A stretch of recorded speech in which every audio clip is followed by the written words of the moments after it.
Hey guys, it's Divyansh. Welcome back to another exclusive episode of by your boy Marka and Tattoo Tactician के साथ।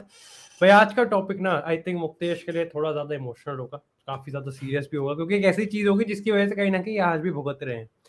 अब definitely जहाँ पर एक तरीके से हम ये कंप्लेन करते हैं कि लेपोर्ता इस चीज़ को ठीक नहीं कर पा रहा, लेपोर्ता ये कर रहा है, लेपोर्ता वो कर रहा है, एक्चुअली में हमको इसके रूट्स पे जाना पड़ेगा कि एक्चुअली में लेपोर्ता या फिर इस पूरी बार्सिलोना की बात करें, ये इस सिचुएशन में आए कैसे।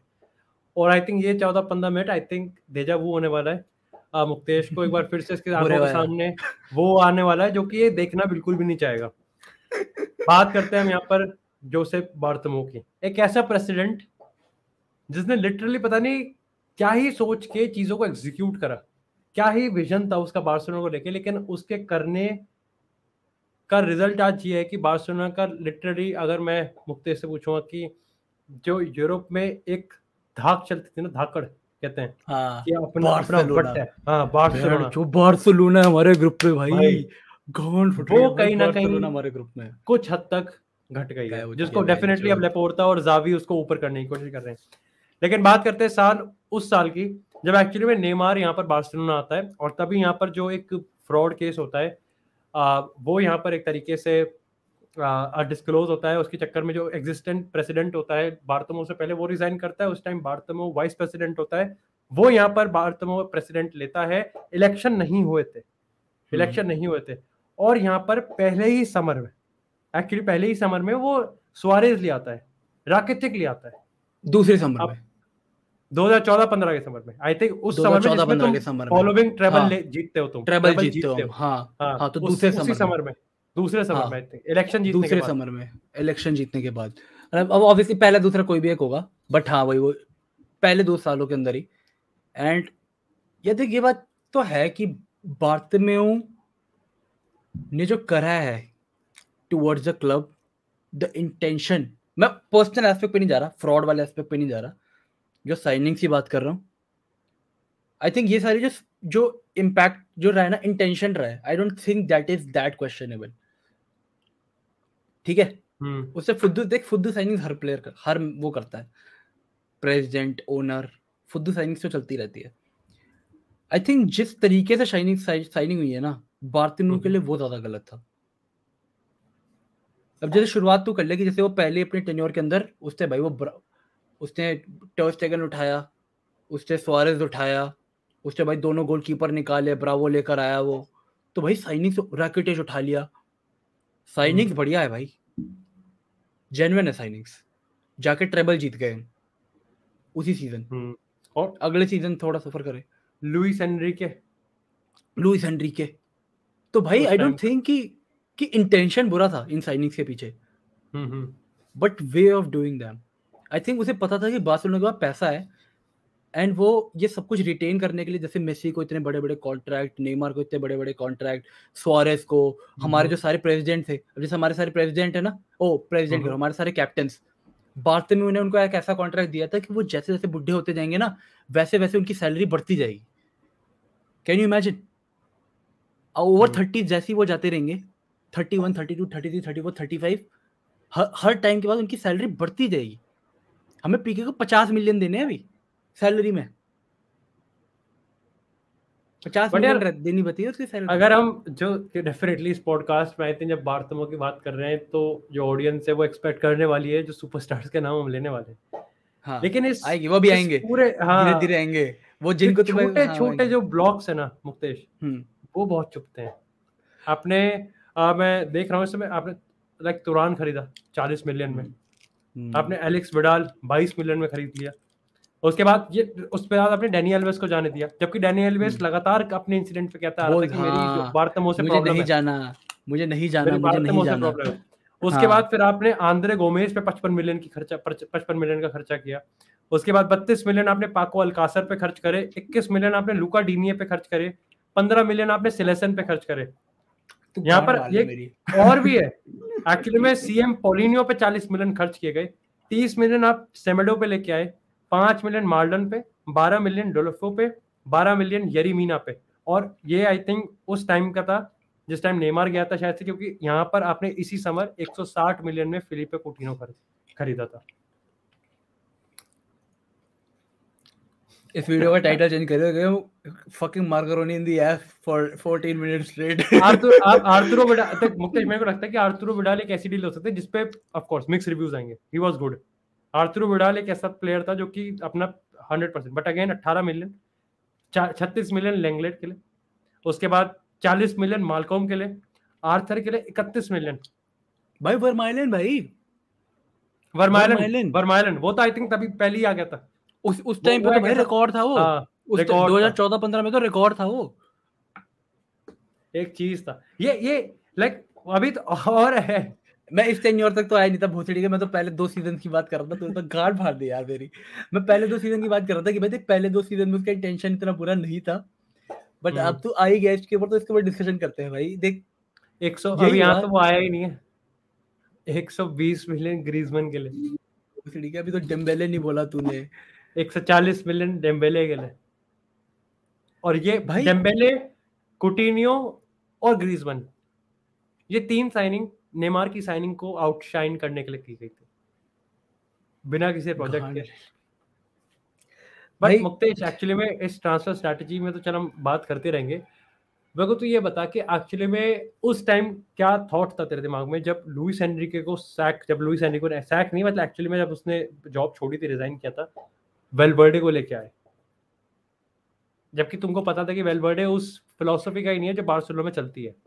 एग्जैक्टली देख उस टाइम मुझे अच्छे से याद है कि we were concerned about a few things. First of all उस टाइम पे देख कि एक तो हर समर के अंदर आता था ये रूमर्स, मेसी से रिलेटेड रूमर्स हर समर आते थे। तो मुझे अच्छे से याद है उस टाइम पे भी ये रूमर्स काफ़ी ज़्यादा बढ़ रहे थे। एट द सेम टाइम हम लोगों को फुल बैक्स की दिक्कत उस सीजन भी थी। मुझे सब कुछ इसलिए याद है क्योंकि कोई एक स्पेसिफिक मैच हुआ था लुइस एनरिके के अंडर, उसके लास्ट कुछ गेम्स के अंदर, जिसके अंदर उसने पोस्ट मैच एक इंटरव्यू दिया था mentioning the importance of full backs for Barcelona. Obviously इस रिलेशन के अंदर, वो इस डिस्कशन के अंदर इस बात का कोई रिलेशन नहीं है, बट क्योंकि मुझे ये इंटरव्यू याद है सॉर्ट ऑफ कि मैंने पढ़ा था वर्ड टू वर्ड, तो मुझे जानना था कि अरे भाई बार्सिलोना के सिस्टम में फुल बैक्स इतने इंपॉर्टेंट होते हैं। लुइस एनरिके ने इंटरव्यू दिया तो ऑब्वियसली पढ़ लेते हैं। तो क्योंकि हमें उस समर के अंदर ये सब कुछ चल रहा था कि हमें ये फुल बैक्स चाहिए, सब कुछ चाहिए, तो ऑब्वियसली जब वेलवर्डे अंदर आया, जब ऐसे बार्सिलोना के बोर्ड सारे डिसीजन ले रहा है, पर तब भी हमारे पास कोई सिग्निफिकेंट फुल बैक्स की साइनिंग नहीं हुई।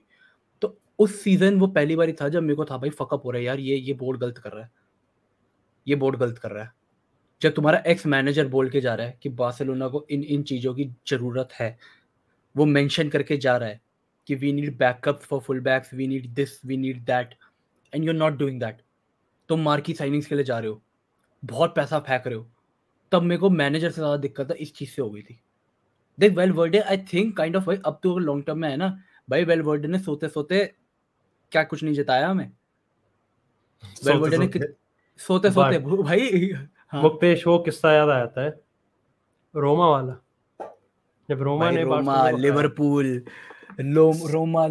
यूवेंटस राइट्स पे वेलवर्डे सैक क्यों नहीं हुआ भाई। बट ये देख मैं हमेशा ये कहता हूँ कि आई डोंट थिंक कि we should expect every manager. मैं उससे देख मैं मैनेजर को ब्लेम देता हूँ, पर मैं मैनेजर से कई हद तक ना, मुझे पता नहीं क्यों, आई थिंक मैं थोड़ा हार्डकोर ऐसा कुछ फैन हो चुका हूँ विद एज।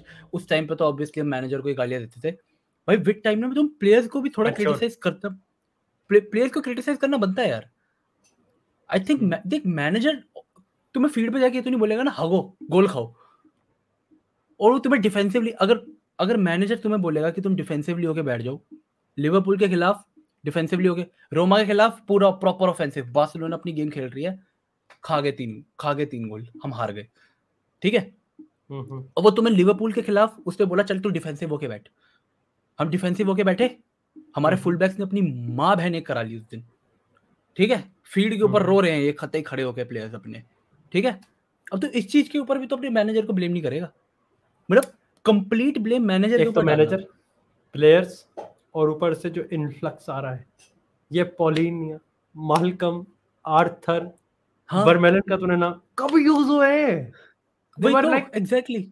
मतलब ऑब्वियसली तो इस आंद्रे गोमेज पे 55 मिलियन बैंक एवरेज है। आंद्रे गोमेज एवर्टन में खेल रहा है, टांग टूट गई थी जिसकी।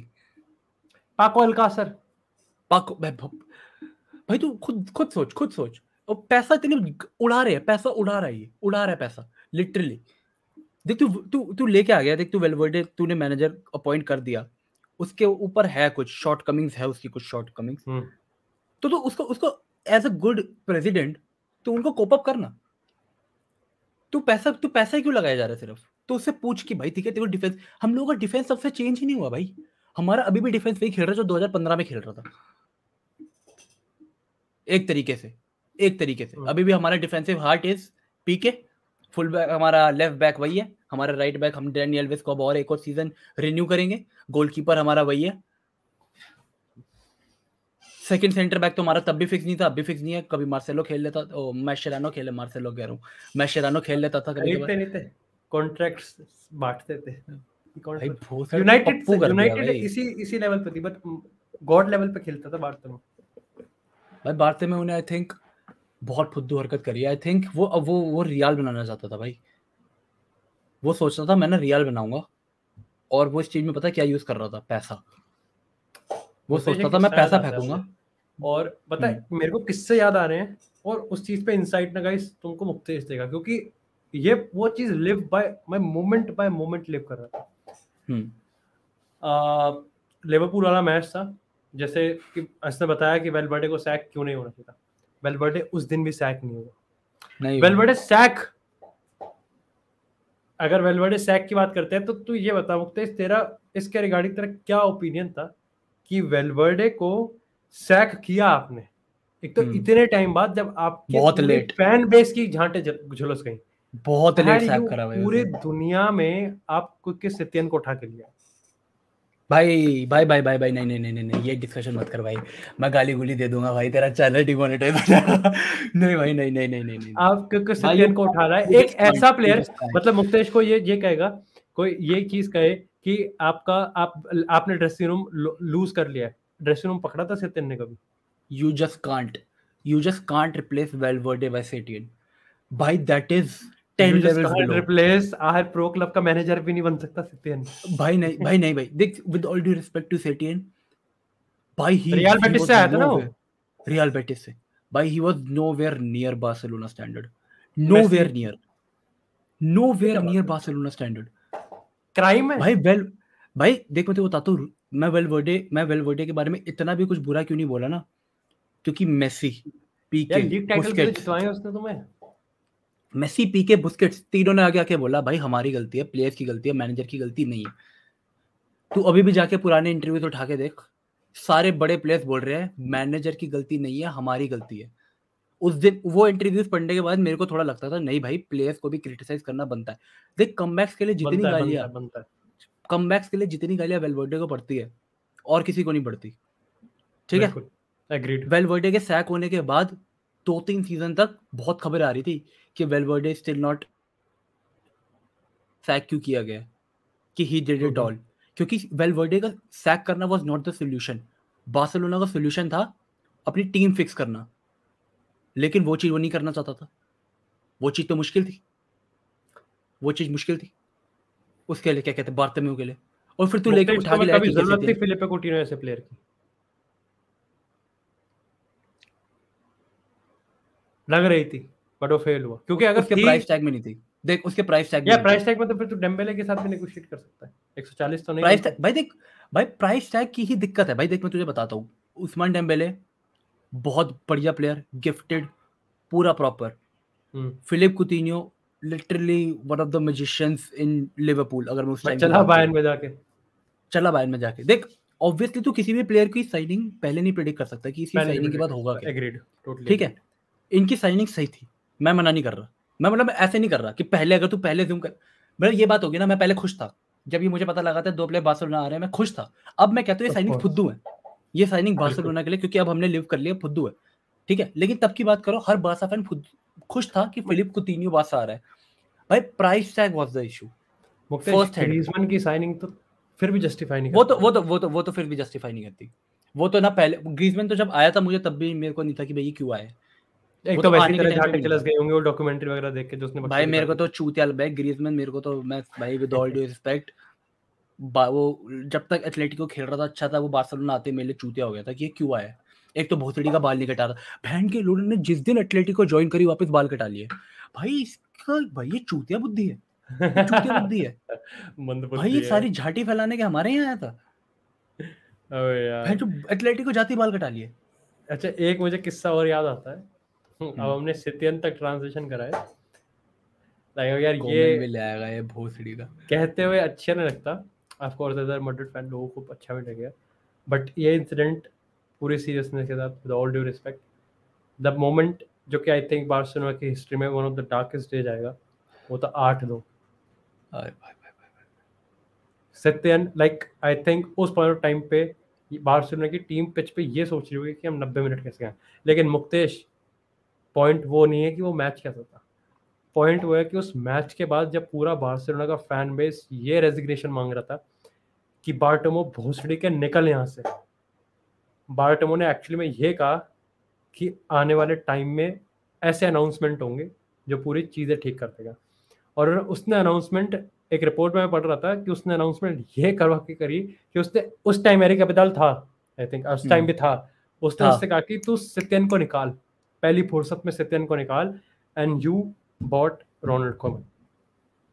अब रोनाल्ड कोमन के टाइम पे तो थे, अपन पढ़ते थे, तो कोमन का तो मेरे को आज भी किस्सा याद है कि बहुत एक्साइटेड थे तुम लोग कोमन को लेकर, भाई नेदरलैंड्स की वजह से, नेदरलैंड्स वाले रन की वजह से, एक्सपेक्टेशन बहुत ज्यादा थी रन की वजह से, बहुत ज्यादा रोनाल्ड कोमन को लेके। लेकिन पॉइंट सवाल वही आता है कि यहाँ पर फिर आपने एक रीबिल्ड के चक्कर में बकचोदी काट दी, क्योंकि नाउ आपको जिस टाइम पूरा चीजें बिल्कुल हट, क्योंकि जेरार्ड पीके ने खुद सामने आके कहा था कि प्रॉब्लम कोच और प्लेयर्स नहीं है, बदलना कुछ और पड़ेगा, और अगर एक कल को मेरे को कह देते ना कि एक नया खून चाहिए, तो मैं आज ही अपनी ड्यूटी से रिजाइन करने के लिए, रिलीव होने के लिए तैयार हूँ। ये पीके ने सबसे सामने आके कहा था। मेसी का सबको पता है, जब मेसी ने कहा था कि नहीं इस क्लब में मैं और कंटिन्यू नहीं कर सकता, ये एरा ही बेकार है बार्टोमो का, आई कैन नॉट। भाई आई थिंक बहुत इंपॉर्टेंट था भाई, मेसी का वो इंटरव्यू बहुत इंपॉर्टेंट था, मेसी का वो इंटरव्यू, अगर मेसी वो इंटरव्यू एक दो सीजन पहले दे देता ना, अगर बहुत डिफरेंट चीज होती है आज, बहुत डिफरेंट चीज। ऑब्वियसली मेसी का तो सबसे आई थिंक वो हाईलाइट रहेगा, लेकिन ये भी चीज करनी पड़ेगी कि आपने लुइस सुआरेज को निकाल दिया।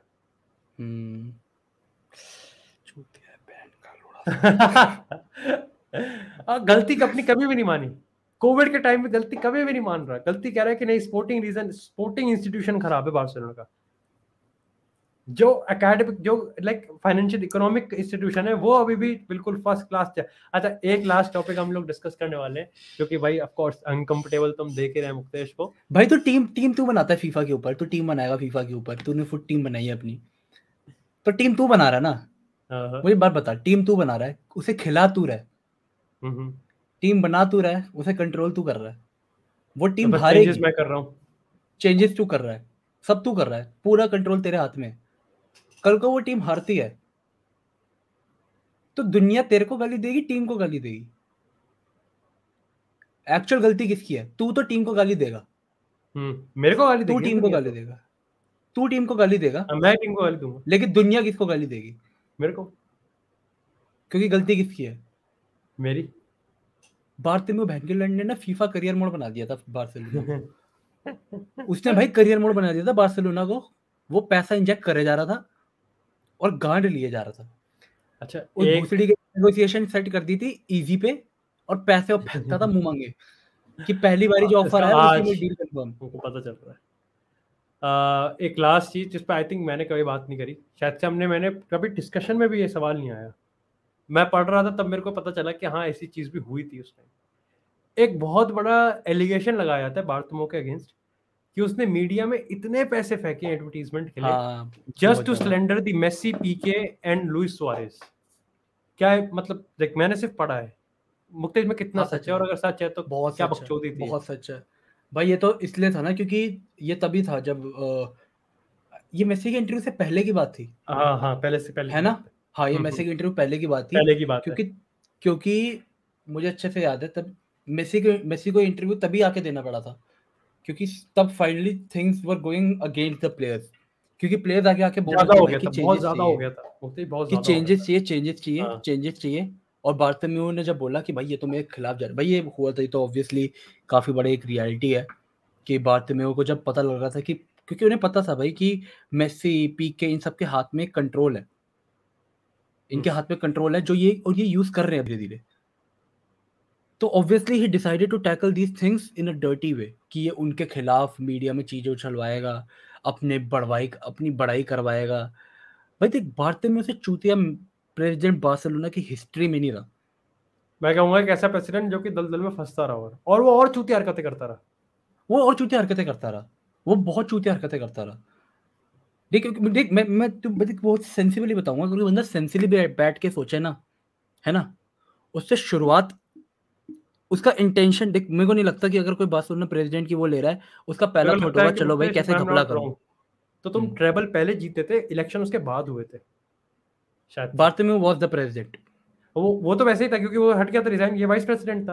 पर मेरे को शायद से लगता है कि हाँ, क्योंकि तुम ट्रेबल जीत गए थे या फिर तुम कुछ तो ट्रॉफी जीते थे और उसके बाद इलेक्शन हुए थे, और ये बहुत, इसने लेपोर्टा को बहुत मार्जिन से हराया था, गंदे मार्जिन से। ट्रेबल वाले याद भी गूगल कर लेते, रुक जाओ भाई।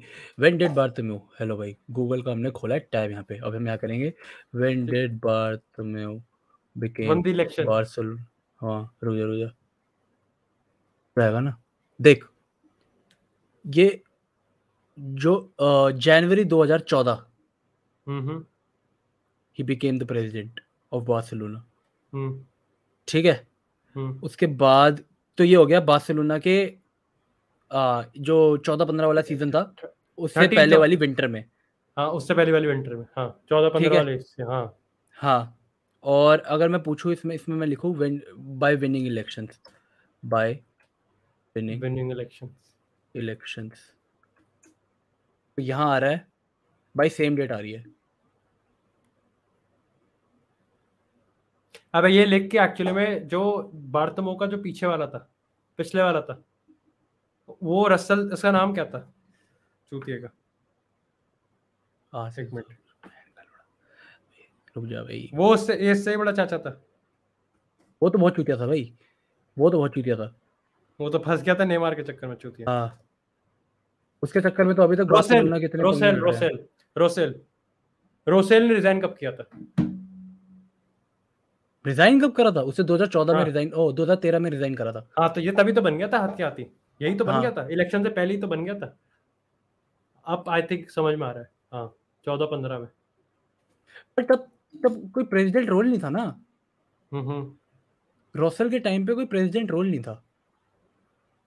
जब रोसेल ने छोड़ा था ना, सैंड्रो रोसेल जब सैंड्रो रोसेल ने छोड़ा था, तब उसके बाद बार्सिलोना के पास जैसे अभी तो ये लपोर्ता से पहले जैसे कार्ल्स था हमारा वो, ठीक है, कार्ल्स टस्केट्स, वो था हमारा इंटरिम वो, बट उसके ऊपर कोई रोल नहीं था, समझ रहे हैं ना?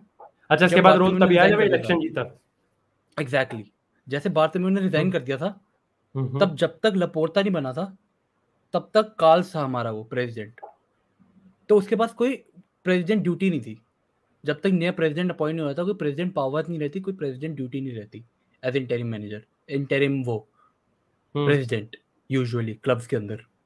जब तक तुम पूरी प्रॉपर तरीके से कुछ जीत नहीं जाते, तुम्हें पावर नहीं मिलती, तो तू बार्टोमेउ होगा 2014 की जनवरी से ही कंसिडर करेगा। पर क्या फर्क पड़ता है कब आया था भोसड़ी का गान ही मराने आया था वो, ये बेटर करता है कि कब चला गया और लेट गया। But I think Muktesh sum up करेगा इस पूरे बार्टोमेउ एरा को, मैं अगर बात के लिए भाई, मैं बार्टोमेउ एरा को कितना सफर किया, मैं कहूंगा वो 95% चूतिया था, 5% उसका इंटेंशन सही था, 5% उसका इंटेंशन सही था, 95% चूतिया था। क्योंकि आई थिंक बार्सिलोना जो पता उसका, अगर मैं उसके ट्रांसफर्स वाली चीज को सम अप करूँ ना, 100% चूतिया देख, मैं ऐसे नहीं बोलूंगा, और ना ही कोई सेंसिबली अगर सारी चीजें देखेगा तो वो बोलेगा। 5% सही के हिसाब से बोलूंगा, क्योंकि देख जो जितने भी प्लेयर वो साइन कर रहा था ना, वो बस ये दिक्कत हो रही थी कि उनका वो इंटेंशन अच्छा था लेकिन दिमाग नहीं लगा रहा था। जैसे एक सीजन करना था, जैसे नेमार चला गया तो पैसा खर्च करो, फिक्स करो जल्दी। एक सीजन किसी प्लेयर ने प्राइम हिट करा, एक सीजन किसी प्लेयर ने परफॉर्म करा, साइन कर लो, उठा लो। हाँ ये नफ्स पकड़ ली वो चीज। हाँ एग्जैक्टली। उससे सारी साइनिंग्स, और क्योंकि एक उनके जस्ट पर एक सीजन उन्होंने प्राइम हिट करा है, ऑब्वियसली उनकी मार्केट वैल्यू अभी के लिए पीक के ऊपर है। जैसे उन्होंने साइन पीक हिट करा है, उसी सीजन अगर तुम ठंडी सोचो, ऑब्वियसली तुम्हें और पता है तुम लोग दुनिया को कि तुम Barcelona, you are the highest earning club in the world, वो तुमसे ज्यादा पैसे मांगेंगे, तुम नेगोशिएट भी नहीं कर रहे सही से। तो बार्तेमियो इस साइकिल से बाहर नहीं निकलने की कोशिश कर रहा था, ओवर पेइंग साइकिल से, जिसकी वजह से बार्सिलोना अब एक फाइनेंशियल, ऊपर से जो सैलरी वो दिए जा रहा था इन प्लेयर्स को लूर इन करने के लिए, पहले ही जा रहा है कॉन्ट्रैक्ट पहले जा रहा है, सैलरी दिए जा रहा है, जितने पैसे लेने लो, मेरी गांड जितनी मारनी मारो। तो बार्तेमियो को बैक करने का कोई फायदा नहीं है। I am never going to back him. अगर मैं ये कह रहा हूँ कि 5% उसका इंटेंशन सही था, तो मैं ये नहीं कह रहा कि आई बैक हिम। मैं ये कहने का मतलब कर रहा हूँ कि उसकी साइनिंग के पीछे जो इंटेंशन था, उनका इंटेंशन नहीं था कि यार ये साइनिंग बार्सिलोना के चले ना। ऑब्वियसली वो ये थोड़ी चाहेगा कि वर्माइलन बार्सिलोना आके इंजर्ड हो जाए, कि फिलिप कुतिन्यो बार्सिलोना आके परफॉर्म करना छोड़ दे, उस्मान डेम्बेले बार्सिलोना आके परफॉर्म ना करे। उसका इंटेंशन सही था कि यार ये प्लेयर बहुत बढ़िया परफॉर्म कर रहा है, उस्मान डेम्बेले बहुत टैलेंटेड है, बार्सिलोना लेकर आओ। ये फिलिप कुतिन्यो आग मूत रहा है, बार्सिलोना लेकर आओ। पर कैसे लेकर आओ, लॉन्ग टर्म इफेक्ट क्या होगा उनका बार्सिलोना आने का, ये सब चीजें नहीं सोच देख रहा था वो यहाँ पर चुतिया हुआ था, दिमागी तरीके से यहाँ पे हिला हुआ था वो। तो सम अप करने के लिए भाई, I think Bartomeu has placed just in a position we are at, and fuck you bhai। भाई thank you so much Muktesh, क्योंकि भाई आई थिंक ये एक ऐसा टॉपिक था जो एंडलेस है।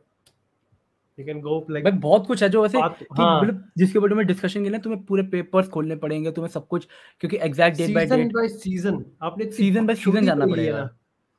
अगर मुक्तेश, एक सबसे बड़ा सवाल जिस पर हम डिस्कस नहीं करेंगे, जिस पर डेफिनेटली कभी मैं चाहूंगा कि मुक्तेश मेरे को कभी इनवाइट करे, या फिर मुक्तेश कभी खुद एक एपिसोड निकाले कि क्या सही में कभी जोश से बार्तेमियो के इस बकचोदी ने मेसी का प्राइम छीन लिया, जहाँ पर एक्चुअली में वो बार्सिलोना में वो सक्सीड कर सकता था एक यूरोपियन प्लेटफॉर्म। यहीं पर हम ये पॉडकास्ट खत्म कर रहे हैं, वरना भी मैं मर्डर करने चला जाऊंगा स्पेन, टिकट बुक करा के। Thank you so much guys, let's hope कह देना कि यार गाइस डू मेक श्योर कि आप कमेंट सेक्शन में जरूर पार्ट 2 लिखो, जिससे हम कभी ना कभी मार्करोनी के चैनल पे इस चीज पर डिस्कस करें, या फिर ऑफ कोर्स पार्ट 2 उसका खुद भी ये डिस्कस कर सकता है अपने साथ ही मेरी तरह। बाकी thank you so much guys, do make sure आप one football guys subscribe to Markaroni. Edit नहीं करूंगा इसको, कोई तो बच्चा है। बाकी डू मेक श्योर यार आप मार्करोनी को जरूर सब्सक्राइब करें, और मार्का बॉय को भी जरूर सब्सक्राइब करें, एंड मेक श्योर कि आपने अभी तक चैनल को सब्सक्राइब नहीं किया तो सब्सक्राइब करें। आपको इसी तरह फुटबॉल से एक्सक्लूसिव कंटेंट और चाय मिलती रहेगी। तब तक के लिए stay tuned, stay safe, and I will see you in the next episode.